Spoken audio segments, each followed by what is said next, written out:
Malay, tolong cek mataharinya. Udah tenggelam belum? Ayah Indo, ni baru jam 12 tengah hari lah. Maghrib masih lama. Malay, aku udah tak kuat lah.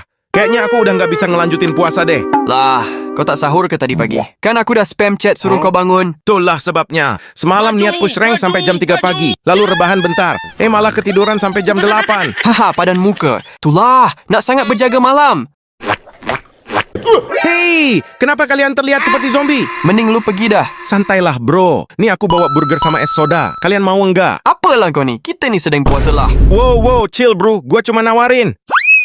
Indu, Malay, daripada malas-malasan kek gitu. Mending ikut gue cari takjil aja yuk. Wah, curang ah. Lu kok nggak lemes? Lu pasti sahurnya kurma premium, daging unta empuk, sama air zam-zam segalon. Fitnah nih, mana mungkin gue makan semua itu. Habis tu. Macam mana kau bisa tak lemas ni? Nih rahasianya, habis subuh gue langsung tidur pakai AC 16 derajat. Lalu bangunnya ketika zuhur. Sekarang keluar mau cari takji.